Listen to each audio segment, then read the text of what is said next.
वसुदेवसुतं देवं कंसचाणूरमर्दनं देवकी परमानन्दं कृष्णं वन्दे जगद्गुरुम्।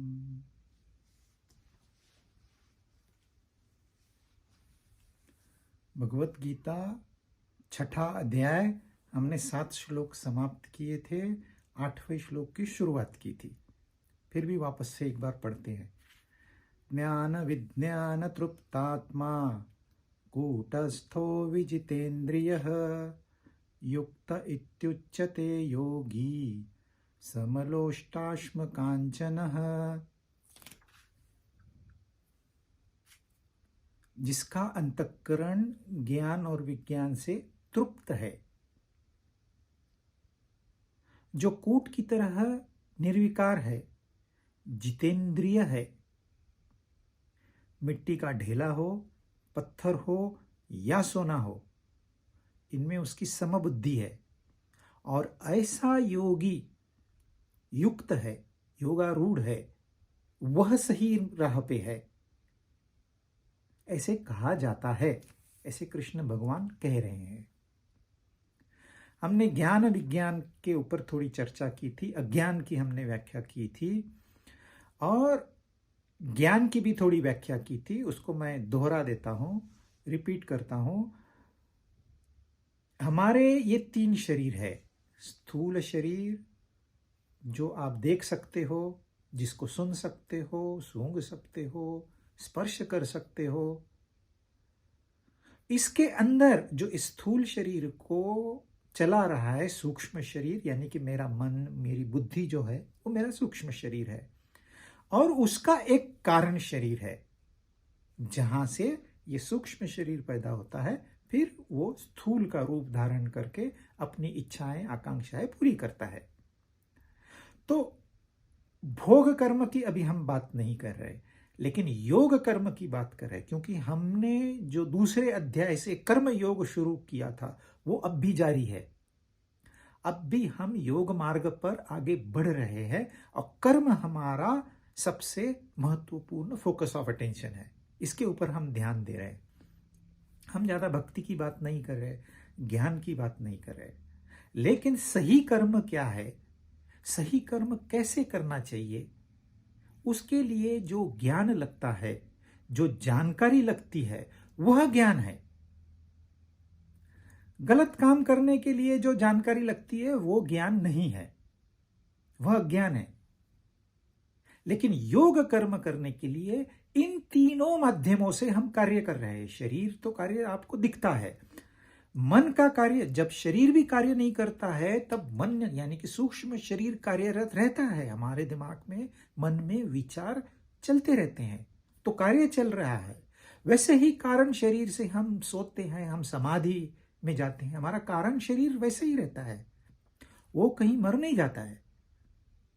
वह सारी जानकारी समेटकर राह देखता है कि फिर मैं इसको कैसे प्रकट करूं। जैसे ही परिस्थिति अच्छी हो जाए उसके लिए वो उसको प्रकट कर देता है। तो ये जो कार्य है, इसके लिए जो भी जानकारी लगती है उसको कहते हैं ज्ञान। और यह ज्ञान हमें प्राप्त होता है शास्त्रों से, और शास्त्र प्रमाण है। कोई कुछ भी कहे, कई बार एक संत एक बात कहेगा, दूसरी संत दूसरी बात कहेगा, और आपको लगेगा ये विरोधी बात है, लेकिन वो आपको ये सिद्ध, अगर सच्चे संत है तो सिद्ध कर देंगे दोनों बातें शास्त्र प्रमाणित है। तो ये जो शास्त्र हमें बता रहे हैं, कर्म कैसे करना है, ध्यान कैसे करना है, योग कैसे करना है, भक्ति कैसे करनी है, ज्ञान कैसे प्राप्त करना है, ये जो भी हमें दिशा दे रहे हैं, ये सारा ज्ञान का दायरा है। लेकिन यह सारी चीजें मर्यादित है, और हमारी जो आत्मा है, हमारा जो स्वरूप है, वह अमर्याद है। अब यहां कह रहे हैं ज्ञान विज्ञान तृप्तात्मा, तृप्त हो गया है वो। अब मुझे बताओ, जो सीमित है वह असीमित को तृप्त कर ही नहीं पाएगा। तो यह ज्ञान हमें तृप्ति नहीं दिलवा पाएगा, ये खाली हमारा आधार है, इसके ऊपर हम आरूढ़ होके आगे बढ़ते हैं। और जब हमें ये पता चल जाता है कि अपना स्वरूप क्या है और इस ज्ञान का स्वरूप क्या है, तो जो ज्ञान हमें प्राप्त होता है उसको कहते हैं विज्ञान।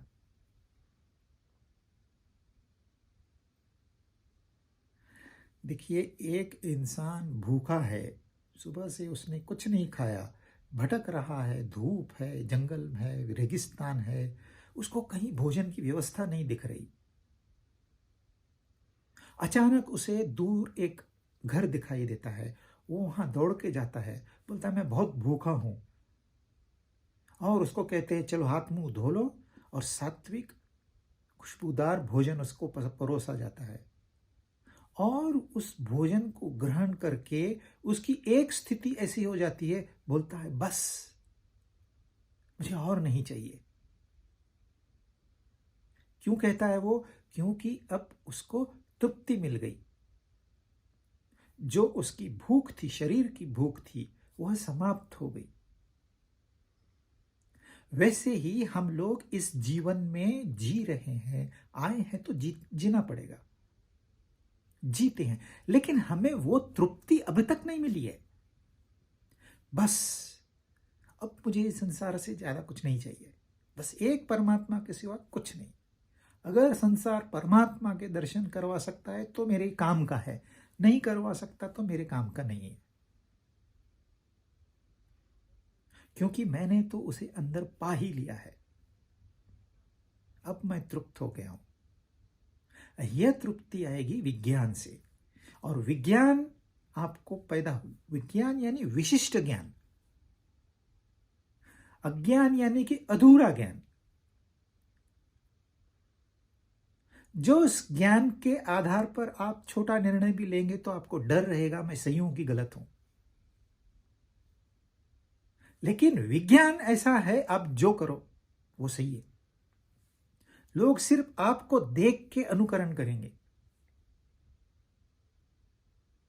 जब कोई बहुत बड़ा डॉक्टर होता है, वो किसी रोग पे एक प्रिस्क्रिप्शन देता है, तो ये मालूम होता है कि इस डॉक्टर ने क्या प्रिस्क्राइब किया, बाकी छोटे छोटे डॉक्टर भी वही प्रिस्क्राइब करने लग जाते हैं, आप ये दवा खाओ।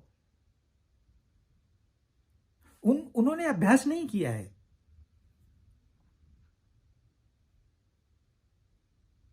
तो जो तृप्तात्मा है वह जो करेगा वह प्रमाण हो जाएगा, स्टैंडर्ड हो जाएगा,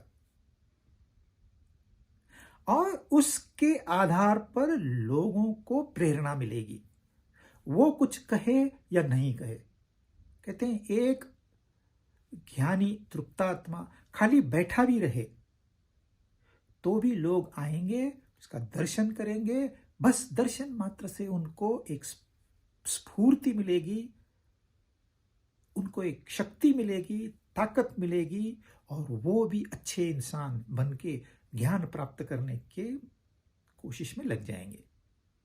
बस ऐसे कोई होना चाहिए।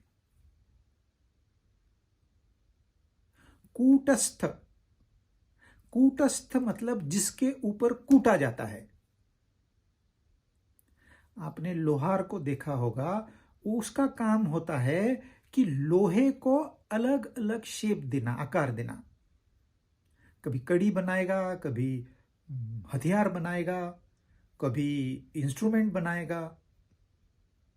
तो वो क्या करता है, पहले भट्टी में लोहे को गर्म करता है, जब रेड हॉट हो जाए तो उसको एक कूटस्थ होता है, जिसको हम इंग्लिश में एनविल कहते हैं, अहरन कहते हैं हिंदी में, उसके ऊपर रख के उस लोहे को कूटता है, लिटरली कूटता है, और कूटने से उसको जो चाहिए वह आकार प्राप्त कर लेता है।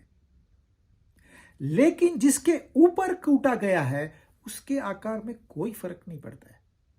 वो जैसे था वैसे ही है। ये आया और ये गया, एक टुकड़ा आया गया, दूसरा आया गया, ये दिन रात चल रहा है। ये आता है जाता है, लेकिन वो जो आधार है उसमें कोई परिवर्तन नहीं आया। वो जैसा था वैसा है। उसके बगैर एक भी लोहे का टुकड़ा अपना आकार नहीं बदल पाएगा। लेकिन काम होने के बाद इसको हम ध्यान नहीं देते। ऐसे ही यह जो योगी है, इसने वही स्थिति प्राप्त कर ली है। दुनिया के अनुभव आएंगे चले जाएंगे, सुख आएगा चला जाएगा, दुख आएगा चला जाएगा, मुनाफा होगा चला जाएगा, नुकसान होगा चला जाएगा। सब कुछ यहां निकल जाना है, स्थिर कुछ नहीं है इस संसार में। जिसने स्थिरता प्राप्त कर ली उसने जीवन को सफल बना दिया।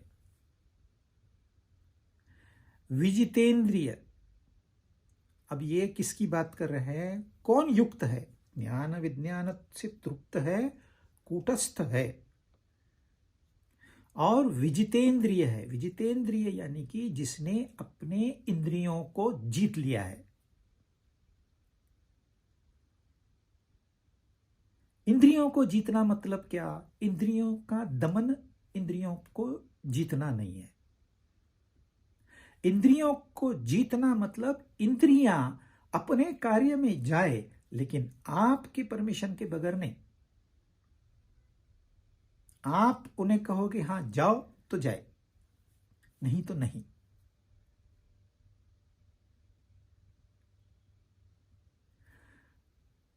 मैंने भोजन किया रात को और कुछ ज्यादा ही खा लिया और मेरी नींद खराब हो गई, तो मैंने भोजन किस लिए किया? नींद खराब करने के लिए? अगर मेरा इंद्रियों पे पूरा काबू होता तो मैं उतना ही खाता जितना मुझे आवश्यक था। मेरी बहन है, उसको मीठा अच्छा लगता है और मीठे के चक्कर में कब उसका वजन दुगना हो गया पता ही नहीं चला। अब हम क्यों खा रहे हैं? वजन दुगना करने के लिए। मोटा आदमी यानी कि रोगों का घर, इसमें सारी बीमारियां आके बैठ जाती है। इतनी बड़ी जगह है, कहते हैं चलो यहां बैठते हैं। किस लिए खाते हैं? कितना खाना है, किस प्रकार का खाना है, किस वक्त खाना है, इसका एक स्टैंडर्ड है। ये हमें पता चल जाता है, जिस वजह से हमारा मन, अब मैंने अरे इतना नहीं खाना चाहिए था, हम लोग कह जाते हैं, खा लेते हैं, फिर कहते हैं। तो कुछ तो एक प्रमाण होना चाहिए, तो वो हम प्रमाण डाल दें, फिर हमें कोई चिंता नहीं है। आप भरपूर खाओ लेकिन वजन नहीं बढ़ना चाहिए। आप भरपूर मीठा खाओ लेकिन ना आपकी शुगर बढ़े, ना बीपी बढ़े, ना कोलेस्ट्रॉल बढ़े। तो आपने इंद्रियों पे काबू पा लिया है। खाली खाने का नहीं है, खाने का तो एक एग्जाम्पल है। देखने का कितना देखोगे? How much is your screen time? TV देखते हैं, मोबाइल देखते हैं, लैपटॉप देखते हैं, कितना देखोगे? जिनका काम है लैपटॉप पे 8 घंटे काम करना, वो इसमें काउंट नहीं करते। उसमें इंद्रियों का कोई दोष नहीं, वो तो ऑब्लिगेटरी ड्यूटी है, वो आपका कर्म है, वो करना ही है, वो काउंट नहीं होगा। लेकिन इसके अलावा आप कितना समय इसमें देते हो, इसका एक यार्डस्टिक है, एक लिमिट है, मर्यादा है। आप अपनी मर्यादा, कोई लोग कहते हैं हम 1 घंटा देंगे स्क्रीन टाइम, दैट्स इट, इससे ज्यादा नहीं देंगे। कोई कहते हैं हमको थोड़ा एंटरटेनमेंट चाहिए, शाम को 2 घंटा देंगे। It depends from individual to individual. आप अपनी यार्ड स्टिक डाल दीजिए और उस यार्ड स्टिक के अंदर रहिए, यू आर जितेंद्रिय। डिनाई नहीं कर सकते। एक जमाना था मोबाइल था ही नहीं, मोबाइल था नहीं, टीवी था नहीं, तो स्क्रीन टाइम था ही नहीं, तो इसका मतलब वो लोग जितेंद्रिय थे ऐसे नहीं। वो और कुछ देखते थे जो कि मर्यादा के बाहर था। जब हमने मर्यादा के बाहर चले गए तो हम इंद्रियों के गुलाम हो गए। हमने इंद्रियों का राजा बनना है, जितेंद्रिय इंद्र होना है। जैसे इंद्र सारी देवताओं का राजा है, वैसे हमारा मन सारे इंद्रियों का राजा है। तो उसने राजा की तरह रहना है। आज वो एक गुलाम की तरह रहता है। आंख ने कह दिया चलो ये देखना है, चल दिए। कान ने कह दिया ये सुना है, चलो सुनने लग गए। जुबान ने कह दिया ये खाना है, वो पीना है, वो खा लिया, पी लिया। अपना कंट्रोल नहीं है। दुनिया में आधे लोग सिर्फ खाने की वजह से बीमार है। आधे, हाफ द पॉपुलेशन। या तो खाने को नहीं मिलता है या तो गलत खाते हैं। हमारे आयुर्वेद में सारी सिस्टम दी हुई है। सात्विक भोजन क्या होता है, कितना भोजन करना चाहिए, और उन्होंने डिनाई नहीं किया है। वो तो कहते हैं सारे रस ले लीजिए आप। उन्होंने इसका अध्ययन करके 6 रस बनाए जो कि दुनिया को पता भी नहीं है, और कहते हैं कि 6 रस आप, एक रस ऐसा है जो आपको भोजन से मिलता ही नहीं है, वो सिर्फ पान में मिलता है, इसलिए वो कहते हैं पान खा लो। तो डिनायल नहीं है। हमारे शास्त्र ये नहीं कहते ये नहीं करना है, वो नहीं करना है, वो नहीं। आपने जितेंद्रिय रहना है, मतलब काबू में रहना है। देखिए प्रभु रामचंद्र जितेंद्रिय थे, सीता माता जितेंद्रिय थी, लेकिन हुआ क्या? सिर्फ एक कदम वो भी फंस जाने की वजह से उसने लक्ष्मण रेखा के पार कर दिया। एक कदम, और क्या हुआ? और ये रावण मरा नहीं है, ये रावण हमारे लिए इर्द गिर्द खड़ा है। हम बस लक्ष्मण रेखा पार करें, वो हमें जकड़ लेगा। ये हमारे 10 इंद्रियां हैं, 5 ज्ञानेंद्रियां, 5 कर्मेंद्रियां। जो मैं बात कर रहा हूं वह मेरा कर्मेंद्रिय है, और जो आप सुन रहे हो वो ज्ञानेंद्रिय है। तो इंद्रियों का व्यापार चलते रहता है जब तक ये मर्यादा में है। अब आप सत्संग सुन रहे हो, आप 1 घंटा सुन रहे हो, अब क्या सुन रहे हो? तो क्या इसमें आपका इंद्रियों पे काबू है? अगर काबू है तो ही आप सुन पाओगे। अगर आपका इंद्रियों पे काबू नहीं है तो भगवत गीता सुन ही नहीं पाएगा कोई नहीं। इसलिए प्री रिक्विजिट है, ये तो पहले ही देना चाहिए था शुरुआत में ही।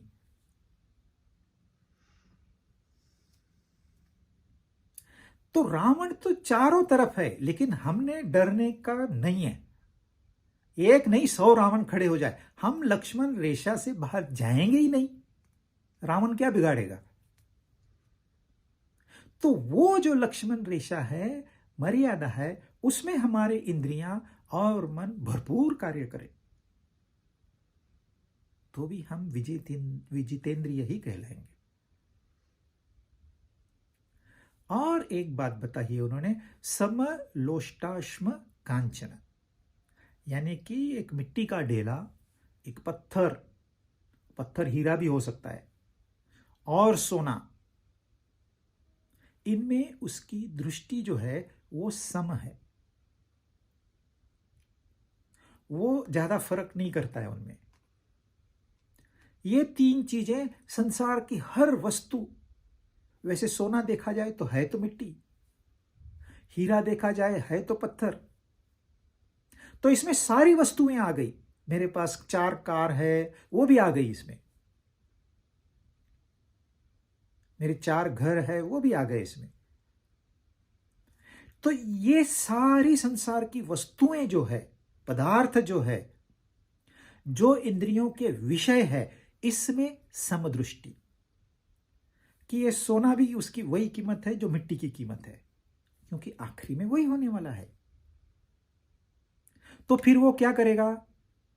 खाली बैठे रहेगा, क्यों मैं सोना लूं, मिट्टी होना है तो? नहीं, वो मेहनत करेगा, वो कमाएगा, वो सोना लेके आएगा, वो तिजोरी में बंद करके हिफाजत से रखेगा। कौन? योगी। और एक दिन इस सोने की चोरी हो गई, किसी ने तिजोरी तोड़ के सोना लेके गया। अब आया, उसने देखा तिजोरी टूटी हुई है, सोना गायब है। अब मैंने क्या करना है? मैंने खाली एक FIR रजिस्टर करवानी है, जाके पुलिस को बताना है कि यहां ऐसी ऐसी चोरी हो गई है। और फिर क्या करना है? अब इसको दुरुस्त करना है तिजोरी को। और क्या करना है? फिर से शुरू करना है। रोते नहीं बैठना। जो रोते बैठ गया मतलब उसकी दृष्टि सम नहीं है। वो ये समझता है कि ये सोना और मैं, ये लाखों साल रहने वाले हैं साथ में, न वो रहेगा न तू रहेगा, दोनों ने छोड़ना ही है एक दूसरे को। या तो वो छोड़ेगा या तो तू छोड़ेगा।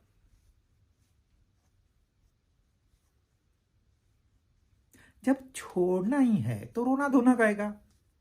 अपना काम है, मेहनत की, मिल गया प्रसाद में सोना, रख दिया, चलो कभी काम आएगा, मेरे काम नहीं आएगा और किसी के काम में आएगा, रख दिया, चोरी हो गया, चलो ठीक है, जो कर्तव्य है करो, फिर से अपने काम पे लग जाओ। हमें अपना कर्तव्य करना है। ये वस्तुएं आएगी जाएगी। कार चोरी हो गई तो क्या करना है? जाके पुलिस कंप्लेंट करवानी है। मिली, वेरी गुड, बोनस। नहीं मिली तो चलो मेहनत करो, कमाओ, दूसरी ले लेंगे। अब आप क्या करोगे? आपके रोने से कार नहीं वापस आएगी। थोड़ा समय लगेगा, इस ऑब्जेक्टिविटी को आने के लिए समय लगेगा, लेकिन ये मुमकिन है। तो ये घटनाएं तो संसार का हिस्सा ही है। आज ये आया और कल वो चला गया। आज मैंने बहुत पैसे कमा लिए, कल कंगाल हो गया। आज राजा बन गया, कल ये रंक बन गया। ये संसार में चलने वाला है। रोते धोते बैठेंगे तो हमारी गाड़ी रुक जाएगी। गाड़ी को नहीं रुकाना है, आगे बढ़ना है। और फिर आखिरी में ये सारा का सारा संसार वैल्यूलेस हो जाता है, इसकी कोई कीमत नहीं रहती। सोना और ये तो छोड़ ही दीजिए, पूरे संसार की वैल्यू कुछ नहीं रह जाती। और वहां तक जो पहुंचेगा वो युक्त है, वो योगारूढ़ है। तो ज्ञान विज्ञान तृप्तात्मा, कूटस्थ, विजितेंद्रिय और समलोष्टाश्म कांचन। समलोष्टाश्म कांचन मतलब सम जितने भी पदार्थ है, जितने भी विषय है, जितने भी वस्तुएं हैं, उसमें समान दृष्टि। और यह दृष्टि बौद्धिक दृष्टि है। हम बुद्धि से उसका आकलन करते हैं। भाई अब रोने से होगा कुछ? नहीं होगा तो क्यों रोए? ऐसे नहीं कि खुशियां मनाओ, चोरी हो गई खुशियां मनाओ, ऐसे भी नहीं करना है। जो सही है वह सही है, जो घटना घटी है घटी है, आगे बढ़ो। अब वो पहले उन्होंने क्या कहा था? इसकी समदृष्टि है हीट एंड कोल्ड, सर्दी है गर्मी है, यानी कि शरीर के लेवल पे वो सम है। सुख है दुख है, समता है। मान है, सुख और दुख मन में होते हैं। मान अपमान बुद्धि में होता है, समता है। मतलब शरीर मन बुद्धि, इन पे समानता आ गई। उसके बाद में यहां उन्होंने कहा सारे पदार्थ दुनिया के, उसमें समानता आ गई।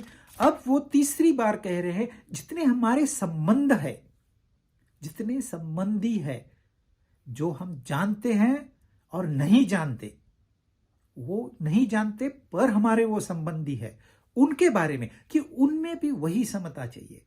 मतलब अंदर समता, वस्तुओं में समता और लोगों में समता। सुरुन्मित्र अरि उदासीनं मध्यस्तद्वेष्य बन्धुषुः साधुष्वपि च पापेषु समबुद्धिर्विशिष्यते। सुहृद मतलब अच्छे दिल वाला, मित्र वैरी, द्वेष्य और संबंधियों में तथा साधु और पापाचरण करने वाले, साधु आचरण और पापाचरण करने वालों में भी उसकी जिसकी समबुद्धि है वह श्रेष्ठ है। कृष्ण भगवान ये नहीं कह रहे कि आप ये करो, वो आपको बता रहे श्रेष्ठ कौन है।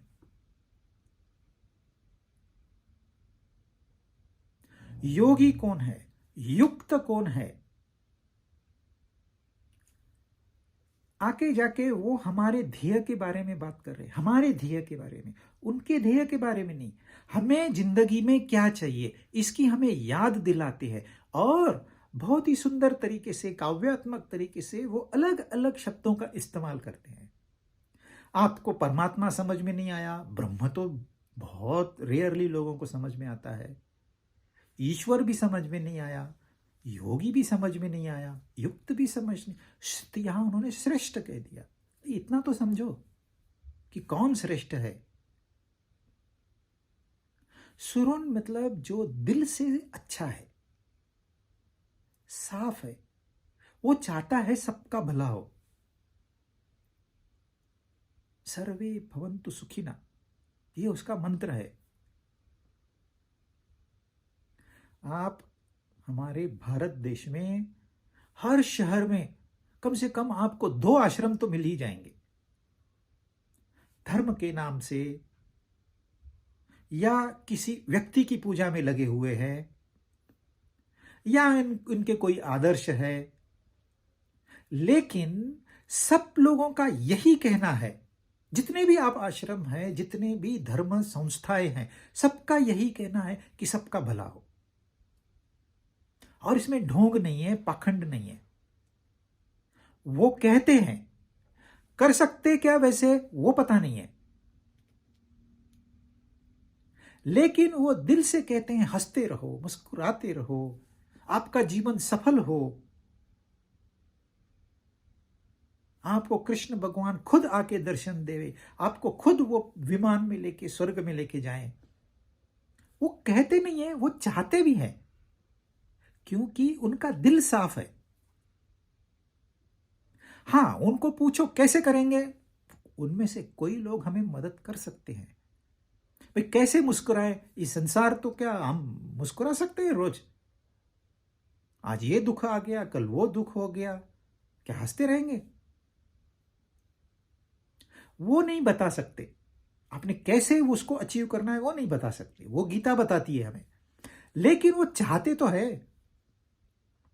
इसलिए वहां जो गुरु है, ज्यादातर वहां व्यक्ति पूजा होती है। जो गुरु है, जो हेड ऑफ द इंस्टीट्यूट है, वहां से लेके नीचे तक, इवन वहां का सिक्योरिटी का आदमी, वहां का झाड़ू मारने वाला, वो भी यही कहता है कि सबका भला हो, और जेन्युइनली।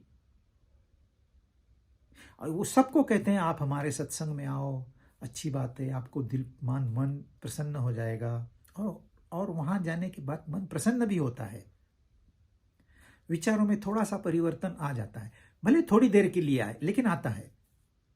हाँ, बाहर चले गए फिर वही। तो सुहृद मतलब जो भलाई सोचता है, करता है कि नहीं पता नहीं, लेकिन सोचता है कि सारा संसार का भला हो, प्राणियों का भला हो, मच्छरों का भी भला हो, कॉकरोचों को भी भला हो। वो सोचते हैं। इसमें से आजकल के दुनिया में इक्का दुक्का आपको ढोंगी भी मिल जाएंगे, लेकिन एक दौर ऐसा था, बहुत सारे ढोंगी साधु भी बन गए थे। यहां बोलते कुछ और थे, करते कुछ और थे। उनका स्वार्थ था। जो पाखंड होता है ना, पैसा वहीं आता है, और जब समाज कमजोर हो जाता है तो पाखंडी का पलड़ा भारी हो जाता है। वो कमजोरी का फायदा करके अपना मुनाफा कमा लेता है, इसलिए पाखंड बढ़ता है। लेकिन अब समाज थोड़ा जागरूक हो गया है। अब पाखंड कम हो गया है तो हम उनकी बात नहीं करते। हम जितनी भी ये संस्थाएं, बड़ी बड़ी संस्थाएं, किसके पास 25 लाख फॉलोअर्स है, किसके पास 40 लाख फॉलोअर्स है, किसके पास 200 फॉलोअर है, कितने फॉलोअर है इसको इंपॉर्टेंट नहीं है, लेकिन वो ये चाहते हैं कि सर्वे भवन्तु सुखिना। दूसरा है मित्र। अब मित्र होता है वो आपका भागीदार होता है, पार्टनर होता है, वो आपको सही सलाह देगा, पर आप गलत रास्ते से जाओगे तो भी आपका साथ देगा। मित्रता में भी गलती हो जाती है। देखिए, दुर्योधन ने कर्ण को अपना मित्र माना, राजा बना दिया, लेकिन कर्ण ने दुर्योधन से मित्रता की और उसको प्रॉमिस किया कि मैं तेरा सेनापति बनूंगा भीष्म महाराज के बाद में। लेकिन क्या किया उसने? अपने कवच कुंडल उतार के दे दिए। जो मेन प्रोटेक्शन था वो तो चला गया। यदि कवच होता तो ही वॉज इनविंसिबल, कोई उसको मार नहीं सकता था। तो मित्रता निभाने में गलती हो सकती है। आपको लगेगा ये मित्र था लेकिन मुझे धोखा दे चल के चला गया, गलती हो सकती है, लेकिन है वो आपका साथीदार। फिर वैरी। वैरी कौन है? जैसे आपने देखा सुरुद, जिसका दिल साफ है, उसके अपोजिट वैरी है, जिसका मन मैला है। आप उसकी तारीफ नहीं करते, वो तो आप जानते हो वैरी कैसा होता है। आज भी इस दुनिया में कुछ चंद लोग ऐसे हैं जिनका दिमाग ये सोचता है कि सारी दुनिया को खत्म कर देंगे। सारी दुनिया के वैरी है। और ऐसे नहीं है कि खाली एक युग में होते हैं ये लोग, हर युग में। ये तराजू के जैसा है, कम ज्यादा होते चलता है।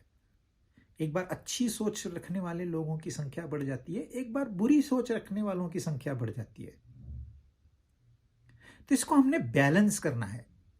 इससे ही अपने मन को समझाना है, भाई ये तू वैरीपना छोड़ दे।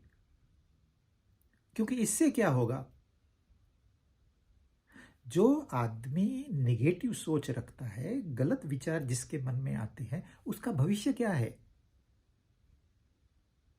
वो दूसरे का वैरी नहीं है, पहले तो वो अपना वैरी है।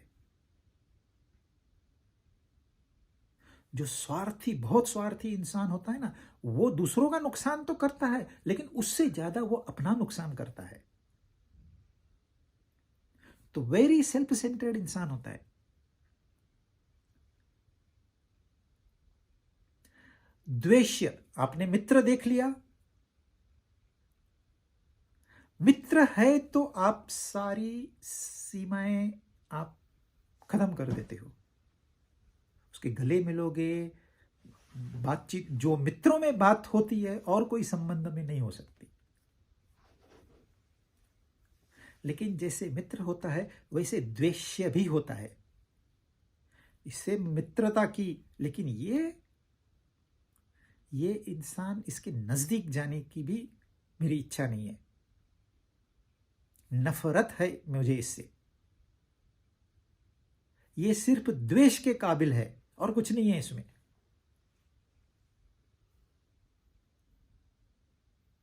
लेकिन ये दोनों हमारे संबंधी है। सुहृद है तो वैरी है, मित्र है तो द्वेष्य भी है। और एक है उदासीन, वो भी आपका संबंधी है, लेकिन वो करता कुछ नहीं है, न्यूट्रल। गीता में कहते हैं उदासीन बनो, यानी कि यानी कि ऊपर। आसीन मतलब बैठ जाओ, ऊपर हो जाओ, जीवन में ऊपर का स्थान प्राप्त करो। लेकिन यहां का जो उदासीन है वह न्यूट्रल है, वो अभी तक अपने आप को ऊंचा स्थान प्राप्त नहीं है उसका, लेकिन वो इंटरेस्ट नहीं लेता है। भाई तुम लोग झगड़ा कर रहे हो, करो, हमें क्या करना, वो आपकी आपस की बात है। और है मध्यस्थ। मध्यस्थ इंसान का दूसरे संबंधियों से कोई लेना देना नहीं, फिर भी अगर वो देखता है कि इनके संबंध बिगड़ रहे हैं, जाके दुरुस्त कराएगा, दोनों को समझाएगा, अरे थोड़ा अपना अहंकार कम कर, उसको बोलेगा अहंकार कम कर। ये सारे क्यों करते हैं? क्योंकि ये इनका स्वभाव है।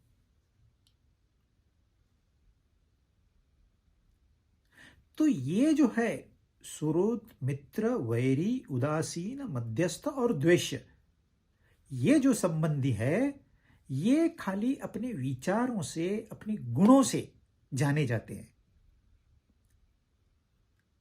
यह आदमी सबके लिए भला ही सोचता है, यह उसका स्वभाव है, यह उसका गुण है।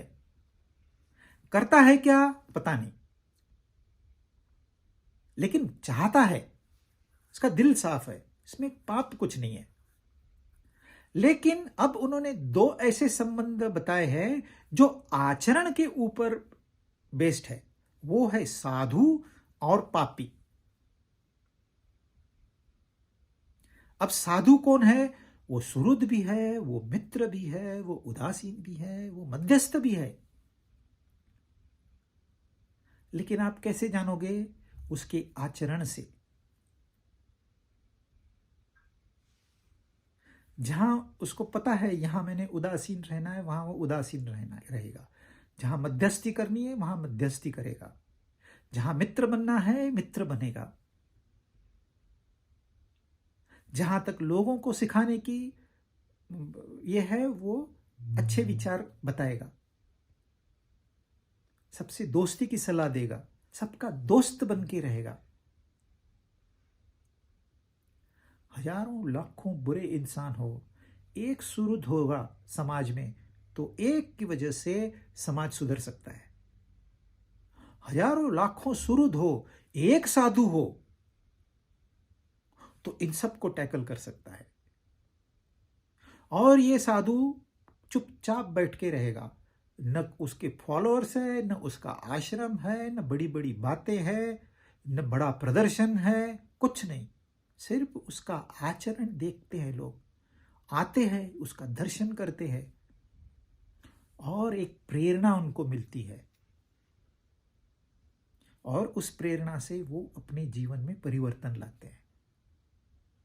देखिए हमारे देश में दो आदर्श माने जाते हैं, एक कृष्ण भगवान, एक प्रभु राम। कितने लेक्चर दिए उन्होंने, कितने आश्रम बनाए उन्होंने, कितने शिष्य थे उनके, कितनी पुस्तकें लिखी उन्होंने, फिर भी हम उन्हें मानते हैं। क्यों? क्योंकि उनका आचरण।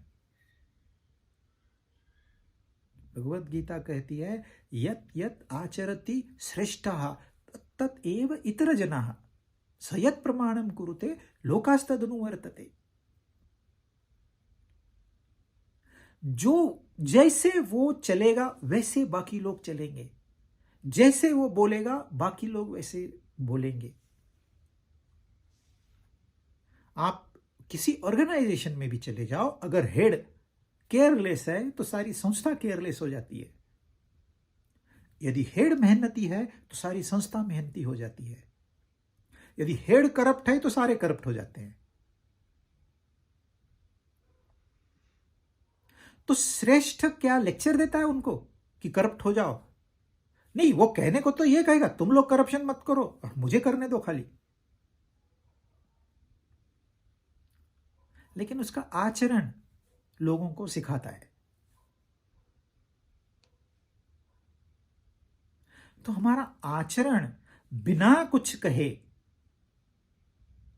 सबको एक संदेश देते रहता है।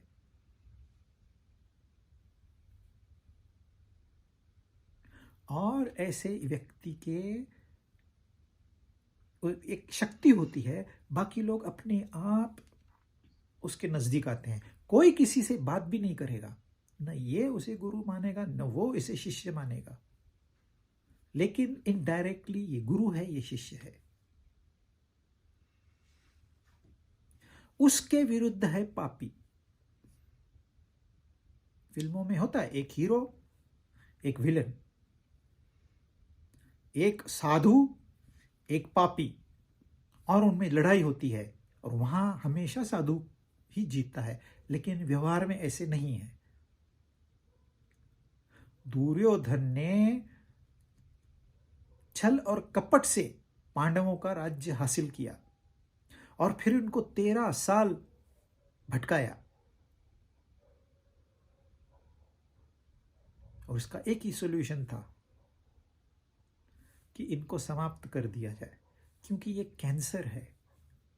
इनको इतनी संधि दी, इतनी अपॉर्चुनिटीज दी, फिर भी ये सुधरने को तैयार नहीं है। एक ही सॉल्यूशन है, इनको खत्म कर दो। तो साधु ऐसे नहीं है खाली बैठा रहेगा, आप आओ मेरा दर्शन करो, मेरे पैर छुओ, वो साधु नहीं है। साधु ये भी सोचता है कि ये समाज में परिवर्तन लाने के लिए कौन सी नीति अपनानी चाहिए, जहां जरूरत है वहां वो सलाह दे देगा। एक छोटी सी सलाह, फिनिश। कहते हैं रामदास स्वामी शिवाजी महाराज को एक पत्र लिखते थे, और पत्र में सिर्फ एक छोटा सा संदेश होता था, लेकिन पत्र लिखते बहुत बड़ा थे। लेकिन ऐसे होता था, वहां से जो इंसान निकलता था उसको बीच में इंटरसेप्ट करके दुश्मन उसकी तलाशी लेता था, फिर उससे पत्र लेके पढ़वाता था। वो कहता था चलो पत्र में कुछ नहीं, लेके जाओ। अब जो महाराज के पास पत्र पहुंचता था, उन्होंने हर एक जो लाइन है उसका पहला वर्ड पढ़ना है और ऐसे वर्टिकल पढ़ना है, उनको संदेश मिल जाता था। देखिए कितने बड़े महान संत थे, योगी। लेकिन राजा को मेरे सलाह की आवश्यकता है तो मैंने देनी है, वो है साधु। और ऐसे भी है, अगर राजा कहीं कमजोर है तो उसका फायदा उठाओ, जनता कहीं कमजोर है तो उसका फायदा उठाओ। हर युग में इन लोगों की, पापी लोगों की संख्या ज्यादा होती है और साधु इक्का दुक्का ही मिलता है। लेकिन इनका आचरण, इन दोनों का आचरण और बाकी जो 7 लोग हैं उनकी सोच, उनके गुण, ऐसे 9 संबंध यहां उन्होंने बताए हैं। इसमें सारे संबंध आ गए, आपके माता आ गए, पिता आ गए, बच्चे आ गए, सब लोग आ गए। क्योंकि कोई लोग आपका भला सोचते हैं, कोई बुरा भी सोचते हैं, क्योंकि यह समाज भले बुरे का बना हुआ है। ऐसे ये मुमकिन नहीं है आप बोलोगे नहीं नहीं सतयुग नहीं, सतयुग कोई नहीं है, ये काल्पनिक है आपकी। यदि आपकी सोच सही है तो आप तुरंत सतयुग में पहुंच गए, यदि आपकी सोच गलत है तो आप कलयुग में पहुंच गए। सतयुग में हिरण्यकश्यप था, जो कहता था यार काहे का भगवान, काहे का विष्णु, काहे का क्या, मैं हूं भगवान, मेरी पूजा करो। और लोग मानते थे, पढ़े लिखे जानकार लोग भी उसकी बात को ही रिस्पेक्ट करते थे, एक प्रहलाद छोड़ के। तो ऐसे नहीं होता है कि ये सतयुग आएगा और सब ठीक हो जाएगा, नहीं। जो भी है, आज हमने अपनी मेहनत से, अपनी सोच से इसको सतयुग बनाना है, इसको स्वर्ग बनाना है, वो साधु है। बाकी पापी तो बैठे ही है, उसके लिए कोई मेहनत नहीं है, वो अपने आप पैदा होते हैं और अपना काम करते हैं, उसके लिए कोई ज्ञान की जरूरत नहीं है, किसी ताकत की जरूरत नहीं है, वो अपने आप हो जाता है। तो आचरण का महत्व इन 2 संबंधों में है, सोच का संबंध है, और श्रेष्ठ कौन है, इनमें समबुद्धि रखता है, क्योंकि वो जानता है यह समाज, यह देश, यह दुनिया, यह पूरा संसार एक तत्व पर आधारित है, और वो है द्वंद्व। यदि द्वंद्व नहीं है तो संसार नहीं है।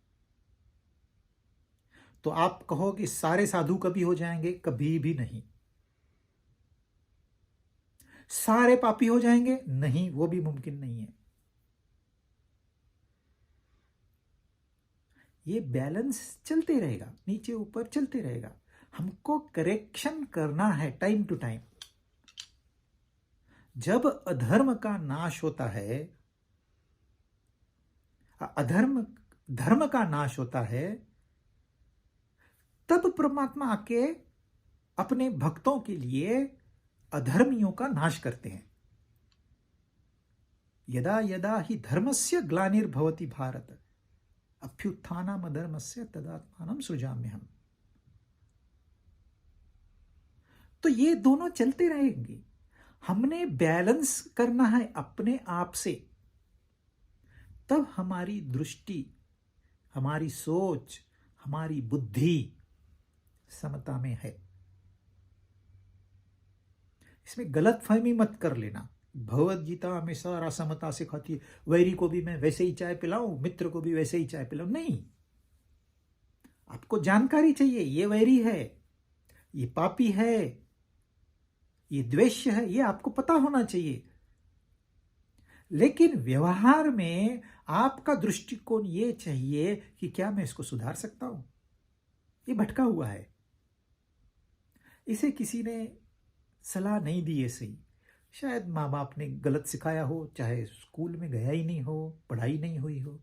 मैं उसके लिए क्या कर सकता हूं? जो साधु है उसके लिए मैंने क्या करना है? कुछ नहीं करना है। जो पापी है, जो गलत सोच रखता है, उसके लिए तो मेहनत करनी है। मानते हैं, वेरी गुड, नहीं तो उनको रास्ते से निकाल दो। यही नीति है, यही शास्त्रों की नीति है। तो समबुद्धि का इसका मतलब ये नहीं है कि दोनों को सर पे बिठाओ। नहीं नहीं नहीं, आप पहचानो, उनको हेल्प करो, उनको गाइड करो। कहते हैं हार्ड बनाना है, you can not change, remove him. Organization में भी आप क्या करते हो? कोई एम्प्लॉय यूजलेस है, आप हर कोशिश करते हो भाई इसको काउंसलिंग करवाओ, इसको ट्रेनिंग पे भेजो, सब करो, फिर भी ये नुकसान करता है कंपनी का, निकाल के फेंक दो बाहर। तभी ये समबुद्धि है, क्योंकि संस्था महत्वपूर्ण है, व्यक्ति महत्वपूर्ण नहीं है, देश महत्वपूर्ण है, ये समाज महत्वपूर्ण है, यह संसार को बचाना है। अगर इंसानियत को बचानी है, इंसानों से महत्वपूर्ण इंसानियत है। आप इंसानियत बचाओ, चाहे कुछ इंसानों की आहुति देनी पड़े, कोई बात नहीं। वो कहते हैं एक की वजह से एक सैक्रिफाइस करेगा और 100 लोगों को बेनिफिट होता है, तो क्या हर्ज है? 199 लोगों ने सैक्रिफाइस किया था, अपना जीवन दे दिया था एक शकुनी को बचाने के लिए। 99 भाई थे उसके, जिनको 100 को जेल में डाला हुआ था। 99 ने खाना नहीं खाया, उसने सिर्फ शकुनी को खाना खिलाया, क्योंकि उनको ये पता था हम सारे ही जाएंगे, कम से कम ये थोड़ा बुद्धिमान है, इसको बचाओ। भले उसने अपने बुद्धि का इस्तेमाल गलत तरीके से किया, था वो बुद्धिमान। तो ये बैलेंस थोड़ा ट्रिकी बिजनेस है, इतना आसान नहीं है भगवत गीता को पढ़ना। आपको कठोर निर्णय लेने के लिए भी साधु वाली भूमिका चाहिए। एक साधु ही कठोर से कठोर निर्णय ले सकता है, एक सन्यासी ही कठोर निर्णय ले सकता है। जो समाज में उलझा हुआ है, गृहस्थ है, बिजनेस में है, वो नहीं ले सकता। उसने सिर्फ ये ज्ञान लेके अपना जीवन शांति से गुजारना है।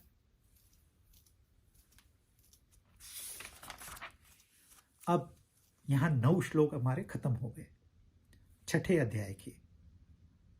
अब हम दूसरे अध्याय से कर्म योग की बात कर रहे हैं। एक छोटा सा पोर्शन दूसरे अध्याय में था। तीसरा अध्याय तो उन्होंने कर्म का महत्व बताया, चौथे अध्याय में उसकी प्रक्रिया बताई,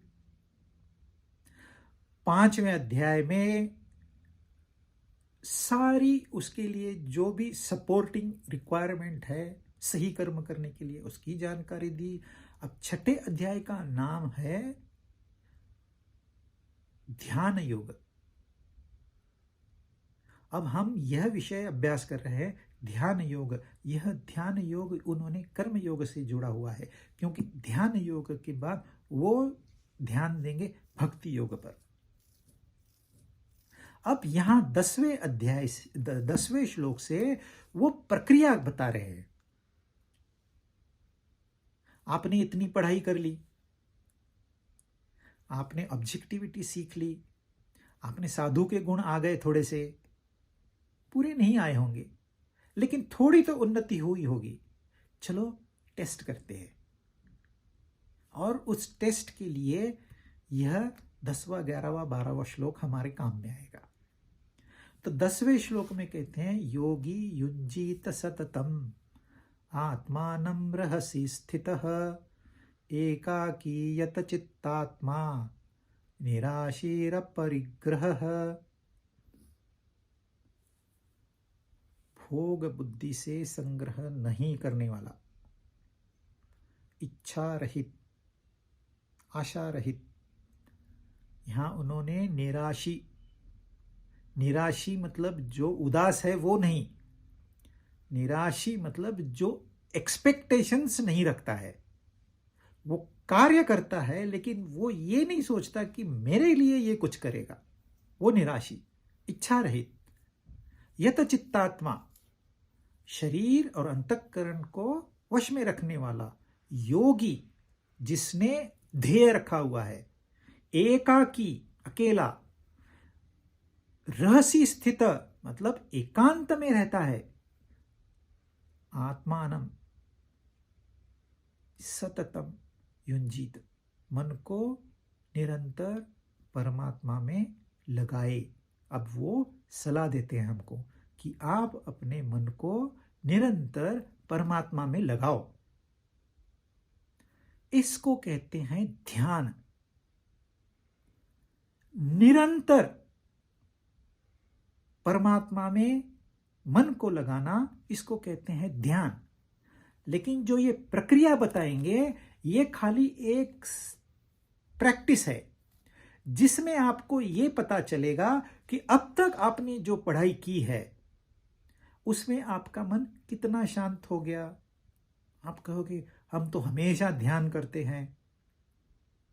आपकी मन की स्थिति क्या है अभी बाजार में, उसके ऊपर आपने कितना ध्यान दिया है यह डिसाइड होगा। आप कितने घंटे ध्यान में बैठते हो ये नहीं।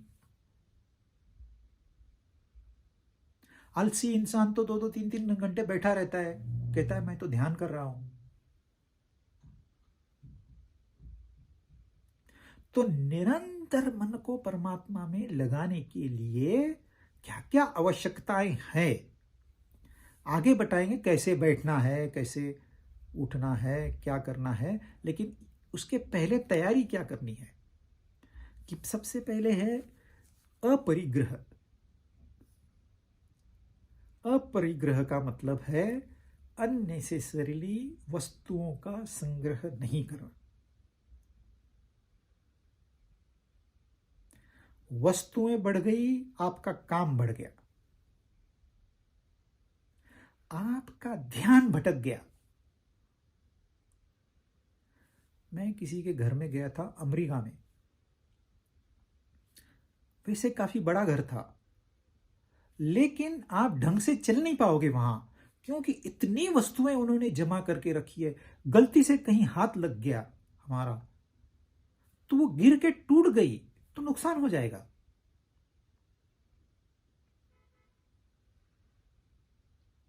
अब हमको तो आदत है फ्रीली हम कैसे भी घूमते हैं, हमारे यहाँ ज्यादा वस्तुएं होती नहीं है, भारत में तो इतनी महंगी महंगी वस्तुएं हम रखते भी नहीं है घर में, तो हमको वो आदत नहीं है।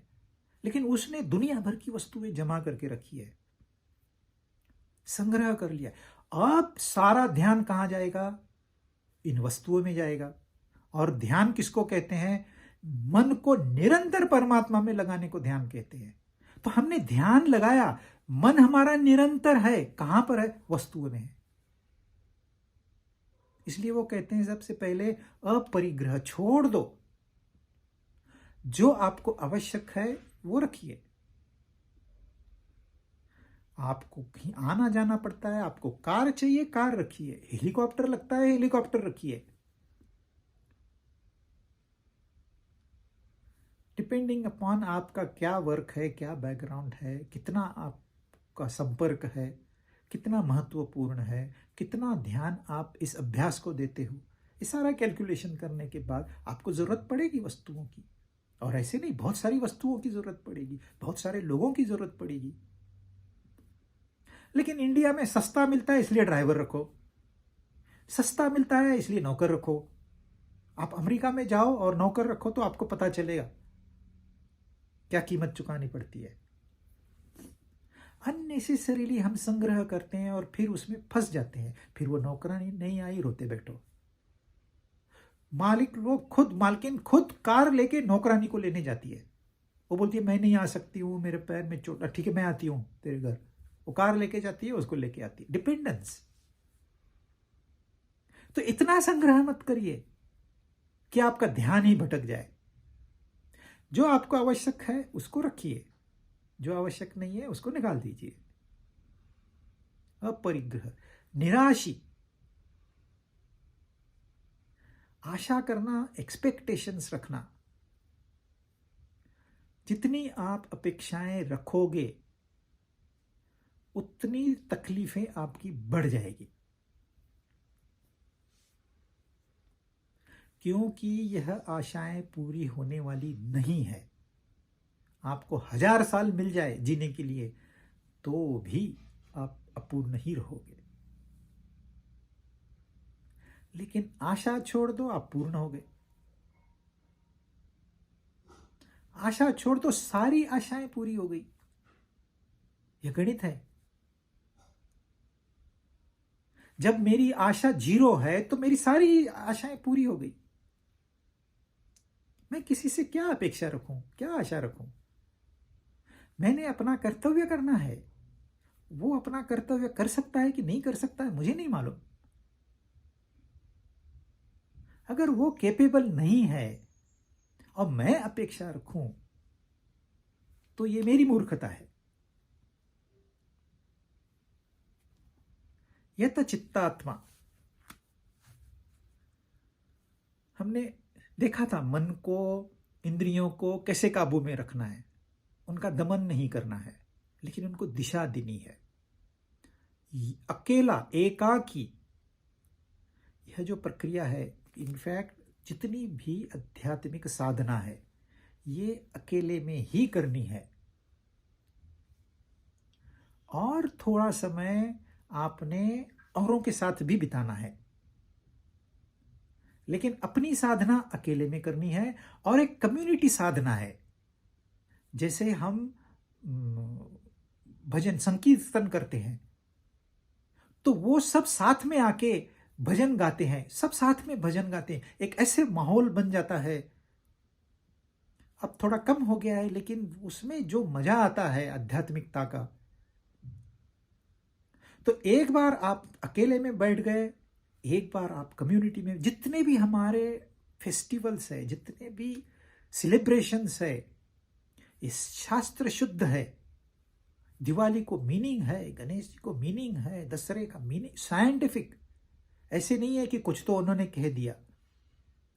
ये सारा करते हुए अकेला रहना है इंसान ने। इसके ऊपर थोड़ा विस्तार से चर्चा करेंगे, लेकिन अगली बार।